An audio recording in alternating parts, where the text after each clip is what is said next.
আসসালামু আলাইকুম বন্ধুরা, সবাইকে শুভ সকাল। সবাইকে স্বাগত আমার নতুন ভিডিওতে। তো আজকে সকাল থেকে বৃষ্টি হচ্ছে আমাদের এখানে। তো এই বৃষ্টি নামলেই আমার শুধু ভালো মন্দ খেতে ইচ্ছে করে। পোলাও, মাংস, খিচুড়ি, বিরিয়ানি খেতে ইচ্ছে করে। তো আজকে ভাবলাম বিরিয়ানি রান্না করব গরুর মাংস দিয়ে। অনেক দিন ধরে বিরিয়ানি খাই না, এই জন্য এখন একটু বৃষ্টিতে হাত ভিজিয়ে নিচ্ছি। বৃষ্টি দেখে অনেক ভিজতে ইচ্ছে করছে। তো অনেক দিন ধরে ভিজি না বৃষ্টির পানিতে। তো দেখুন আমার রুমের এই পাশটা থেকে জানালার বাহিরের দৃশ্যটা কত সুন্দর দেখা যাচ্ছে। আর জানালার পাশেই একটা ধুন্দুল গাছ। আপনাদের ভাইয়া চতুর্দিকে ধুন্দুল গাছ লাগিয়েছে। আর ধুন্দুল গাছগুলি অনেক সুন্দর হয়েছে। ছাদের উপরে উঠিয়ে দিছে নিচ থেকে। তো ঘরের রুমের ভিতর থেকে অনেক সুন্দর দেখা যায় বাইরের দৃশ্যটা। আর আমার বৃষ্টি নামলে অনেক ভালো লাগে ঘরে বসে বসে ভালো মন্দ রান্না করে খেতে। তো এসে বললাম রান্না করার জন্য। এখানে গরুর মাংস বের করে ছোট ছোট করে কেটে নিচ্ছি। আর আমি সবসময় বিরিয়ানি রান্না করলে মাংসগুলি একটু ছোট ছোট করে কেটে নিই তাড়াতাড়ি সিদ্ধ করার জন্য। মাংসটা ছোট ছোট করে কেটে দিলে তাড়াতাড়ি সিদ্ধ হয়ে যায়। তো এখানে এসে পড়লাম মশলা বাটার জন্য। তো এখানে কিছু কাজু বাদাম ছিল ঘরে। তো ভাবলাম আজকে বিরিয়ানিতে কাজু বাদাম দিব। আপনারা চাইলে যে কোনো বাদাম ইউজ করতে পারেন, কাঠবাদাম বা যেটাকে যে দেশাল বাদাম বলে ভেজে খায় সেই বাদামটা দিলেও হবে। তো আমি আজকে কাজু বাদাম দিলাম, আমার ঘরে কাজু বাদাম ছিল। তো বাদামটা দিলে বিরিয়ানির টেস্টটা দ্বিগুণ বেড়ে যায়। বাবুর্চিরা তো সবসময় বিয়েবাড়ির বিরিয়ানি বা অনুষ্ঠানের বিরিয়ানি রান্না করে 3 আইটেমের বাদাম ইউজ করে, অনেক ধরনের মশলা দেয়। তো আমরা বাড়িতে যখন যেটা থাকে ঘরে সেটাই ইউজ করি। তো এখানে আমি আদা রসুন বেটে নেব আর কিছু জিরা দিয়ে দিলাম, গোটা জিরা এখন একসাথে বেটে নিব। আর টাটকা টাটকা মশলা বেটে রান্না করলে সেই খাবারটার টেস্ট দ্বিগুণ বেড়ে যায়। যেদিন মশলাপাতি টাটকা বেটে রান্না করা হয় সেদিন খেতে সুস্বাদু হয় বেশি। তরকারি বা বিরিয়ানি, পোলাও যেটাই বলেন, মশলাটা যদি টাটকা রান্না করে সেদিন তরকারির স্বাদটা অলরেডি অন্যরকম হয়ে যায়। আর অনেকে আছে, আমিও করি মাঝে মাঝে, ব্লেন্ডার করে রাখি একসাথে অনেকগুলি আদা রসুন ছুলে কেটে এরপরে ব্লেন্ডার করে রাখি। ওগুলির স্বাদ একটু অন্যরকম হয়ে যায়। ফ্রিজে রাখলে ঘ্রাণটা একটু নষ্ট হয়ে যায়। তো টাটকা বেটে খাওয়াই ভালো, হয়তো একটু কষ্ট হয় বেশি, এই আর কিছুই না। তো এখানে আমি এখন ঘি উঠাবো। তো ঘির জন্য আমি সর বেটে নিলাম, দুধের সর। তো আমাদের যেহেতু চার দোকান আছে, আমাদের দোকানে চা এবং দই এগুলি বিক্রি করে। দুধের সর দোকান থেকে আনে বাসায়। তো এই সরটা আমি রেখে দিই, সেই সরটা দিয়ে আমি ঘি তৈরি করে সবাই রান্না করি। খিচুড়িতে দিই, পোলাওর ভিতরে দিই, বিরিয়ানিতে দিই। তো এখানে আমার ঘরে সর ছিল, সরটা পাটায় বেটে এখন যে মাখনটা বের হয়েছে আমি সেই মাখনটা পানিতে দিয়ে দিলাম।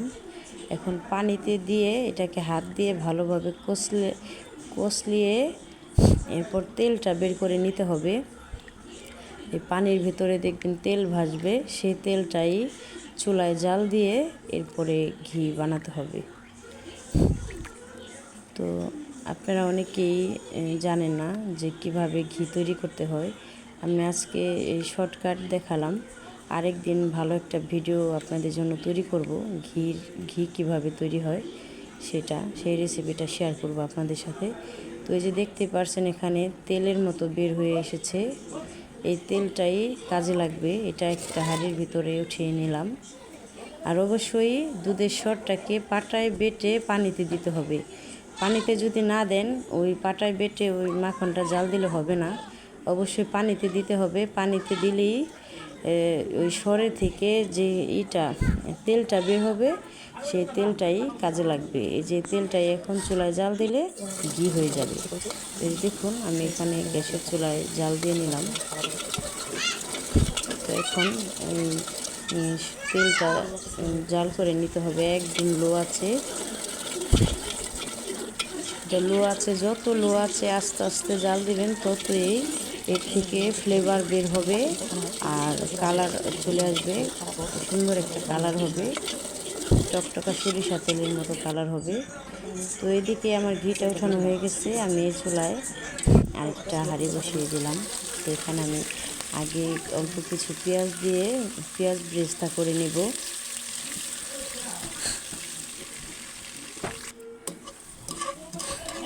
তো এখানে আমার পেঁয়াজ বেরেস্তাটা হয়ে গেছে।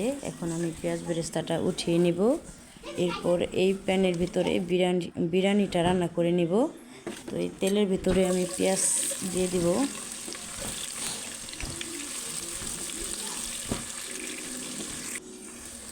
তো এখানে আমি লবণ দিয়ে দিলাম। আমি সব সময় পেঁয়াজের ভিতরে লবণটা দিয়ে দিই, কারণ পেঁয়াজের ভিতরে লবণটা দিলে পেঁয়াজটা তাড়াতাড়ি নরম হয়ে যায়। তো এদিকে আমি 2 টেবিল চামচ আদা রসুন বাটা দিয়ে দিলাম। এখন আদা রসুন বাটাটাকেও একটু ভেজে নিব তেলের ভিতরে। এরপর এখানে আমি সামান্য পানি দিয়ে দিলাম। এরপর একে একে সব মশলা দিয়ে দিব। এখানে দিয়ে দিলাম বাদাম বাটা। এখন বাদাম বাটাটাকে ভালোভাবে মিশিয়ে এরপরে আমি এখানে আজকে রাঁধুনি বিরিয়ানি মশলা ইউজ করব। তো 1 কেজি পোলাওর চাল রান্না করব, এই জন্য আমি 1 প্যাকেট বিরিয়ানি মশলা নিয়েছি। মশলাটা ভালোভাবে কষিয়ে নিলাম। এখানে এখন আমি দুধ দিয়ে দিব। আপনারা চাইলে টক দই ইউজ করতে পারেন। টক দই ইউজ করলে এখানে আর দুধ দেওয়ার প্রয়োজন নেই। আমি যেহেতু টক দই দিব না, এজন্য আমি দুধ দিয়ে দিলাম এবং সস দিয়ে দিলাম। তো আপনারা যদি টক দই দেন তাহলে সস দেওয়ারও দরকার নেই, আর এমনিতে দুধ দেওয়ারও দরকার নেই, টক দই দিলেই হয়ে যাবে। তো টক দই যদি না দেন সেক্ষেত্রে গরুর দুধ বা গুঁড়া দুধ যে কোনো একটা দুধ দিয়ে আর একটু সস দিয়ে দিলেই টক দই কাজ হয়ে যাবে। তো এখানে আমি গরুর মাংসটা দিয়ে দিলাম। এখন গরুর মাংসটা ভালোভাবে কষিয়ে নিব। তো এদিকে আমি গরুর মাংসটা কষাতে দিয়ে পোলার চালটা ধুয়ে রেডি করে রাখবো। আর আজকে আমি একটু পায়েসও রান্না করব, এজন্য আমি এখান থেকে কিছু চাউল উঠিয়ে নিলাম। বেশি না, 2 মুঠ চাল উঠিয়ে রাখলাম। ওই 2 মুঠ চাল দিয়েই আমি 1 কেজি দুধের ভিতরে দিয়ে অল্প একটু পায়েস রান্না করব। মিষ্টি জিনিস বেশি খাওয়া হয় না ঘরে, এই জন্য অল্প অল্প করে জাল দিব। তো এদিকে আমি বারবার মাংসটা একটু একটু করে নাড়াচাড়া দিয়ে দিই। আর গরুর মাংসটা যত আস্তে আস্তে কষানো যাবে ততই মাংসটা নরম হবে।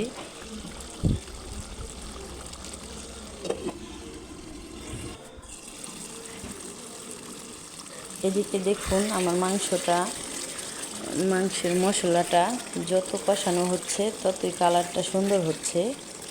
আস্তে আস্তে মশলাটা হবে, মশলাটা ভালোভাবে কষাতে কষাতে কালারটা সুন্দর হয়ে আসবে।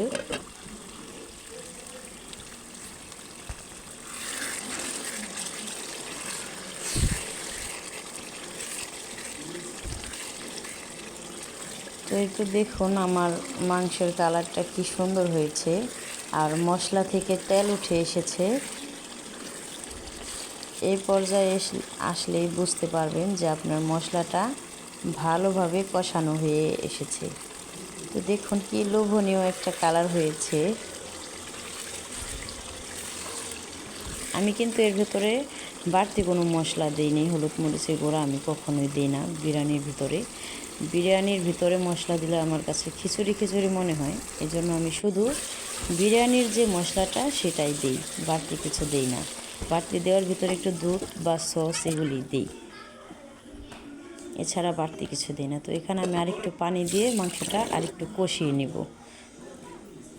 আর অবশ্যই মাংসটা আর একটু কষিয়ে নিলে ভালো হয়। অনেকে আছে অল্প প্রথমবার যেটুক দিয়ে কষায় সেটুক ওইভাবে রান্না করে ফেলে। ওইভাবে রান্না করলে মাংসটা সিদ্ধ হতে চায় না, শক্ত থেকে যায়। আর এদিকে মাংসটা দেখলাম মাংসটা সিদ্ধ হয়েছে কিনা, তো দেখলাম হ্যাঁ মাংসটা সিদ্ধ হয়ে গেছে। তো আমি পানি পানি থাকা অবস্থায় পোলার চালটা দিয়ে দিব। তো এই পর্যায়ে আমি পোলার চালটা দিয়ে দিলাম। পোলার চালটা দিয়ে ভালোভাবে কষিয়ে নিব। তো একটু পানি পানি থাকা অবস্থায় দিলে ভালো হয়, চালটা দিলে পানিটা শুষে যায় এমনিতেই। আর বেশি পানি শুষিয়ে চালটা দিলে চালটা পুড়ে যেতে চায়, ভালো করে কষানো যায় না। তো দেখুন আমি এখন ভালোভাবে কষিয়ে নিচ্ছি চালটাকে। আর পোলার চালটা যত ভাজা ভাজা করা হবে ততই ভালো হবে, চালটা ঝরঝরা থাকবে। তো আমার চালটা কষানো হয়ে গেছে, এখন আমি এই পর্যায়ে পানি দিয়ে দিব। তো আমার যে মগটা দেখলেন এই মগটা 1 কেজির উপরে আছে, আর এখানে আমি আরেক কাপ দিয়ে দিলাম। প্রায় 1.5 কেজির মতো পানি দিলাম। আমি হাফ কেজি পানি কম দিব। বেশি পানি দিলে খিচুড়ি যে বিরিয়ানিটা গালা গালা হবে, গালা গালাটা ভালো লাগে না, একটু ঝরঝরা হলে ভালো লাগে। এই জন্য পানিটা একটু কম দিলাম। অনেকে আছে 1 কেজি চাউলে 2 কেজি পানি দেয়, সেক্ষেত্রে পানিটা বেশি হয়ে যায়। এই জন্য আমি কম দিলাম একটু। তা আপনারা আপনাদের পরিমাণ মতো দিয়ে রান্না করবেন, সমস্যা নেই। আমি এভাবে রান্না করতে সুবিধা মনে হয় আমার। তো এদিকে আমার লবণটা টেস্ট করে নিব। এরপর আমি কিছু কাঁচামরিচ দিয়ে দিব। তো এখন আমি একদম চুলাটা লো আঁচে রেখে ঢেকে রাখবো। চুলা বন্ধ করব না, চুলা একদম লো আছে। তো দেখুন আমি এর মাঝখানেও আমি আরেকবার নাড়াচাড়া দিয়ে দিয়েছিলাম অফ ক্যামেরায়। তো এই পর্যায়ে দেখুন আমার পানিটা শুষে এসেছে, একদম হয়ে গেছে। এখন আমি নাড়াচাড়া দিয়ে আবার একটু ঢেকে দমে রাখবো।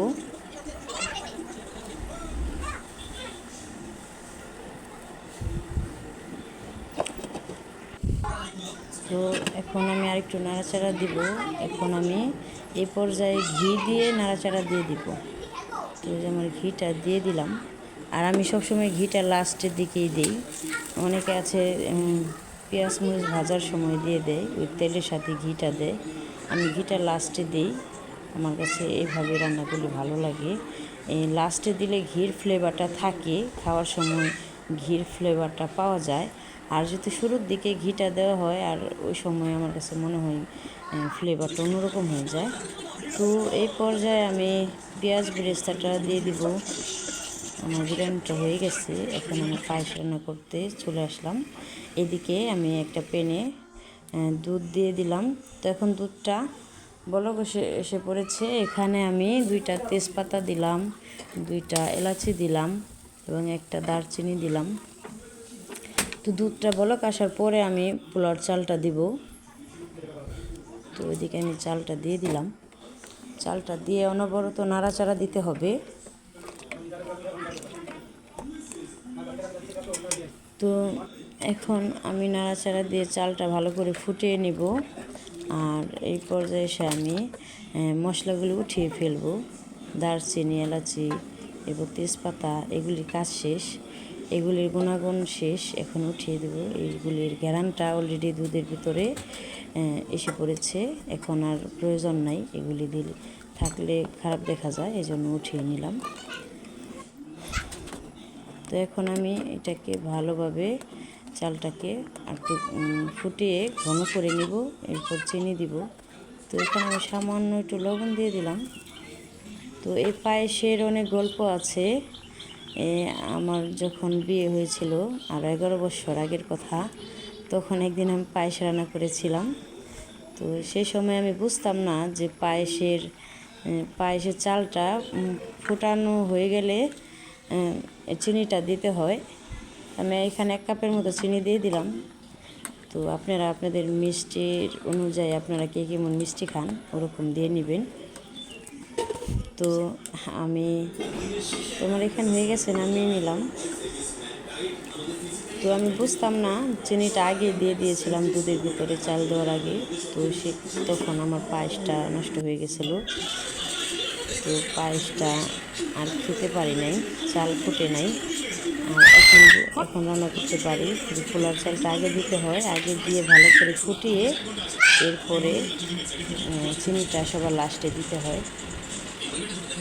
তো এখন দেখুন এইদিকে আমি সালাদ কাটার জন্য এসে পড়েছি।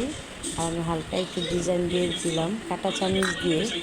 আর এই কাজটা আপনারা একটু চিরুনি দিয়েও করা যায়, আমি কাঁটা চামচ দিয়ে করে নিলাম, সিম্পল একটা ডিজাইন করে নিলাম শর্টকাটে। আর এদিকে দেখুন আমার বিরিয়ানিটা হয়ে গেছে একদম পারফেক্ট। এখন খেতে আসলাম। তো দেখুন আমি সব কিছু নিয়ে একসাথে বসেছি খাওয়ার জন্য। তো আজকে আমার পুরো ভিডিওটি কেমন লাগলো অবশ্যই বলবেন কমেন্ট করে। এখন আমি বিসমিল্লাহ নাম নিয়ে খেয়ে নিলাম। তো খেতে দুর্দান্ত টেস্ট হয়েছে বন্ধুরা। আর আমার আজকে সব কিছু মিলিয়ে কেমন হয়েছে ভিডিওটা অবশ্যই কমেন্ট করে বলবেন। আর আপনারা আজকে কে কী দিয়ে লাঞ্চ করেছেন অবশ্যই কমেন্ট বক্সে কমেন্ট করবেন। ভিডিওটি ভালো লাগলে একটি লাইক দিয়ে দিবেন। ধন্যবাদ সবাইকে।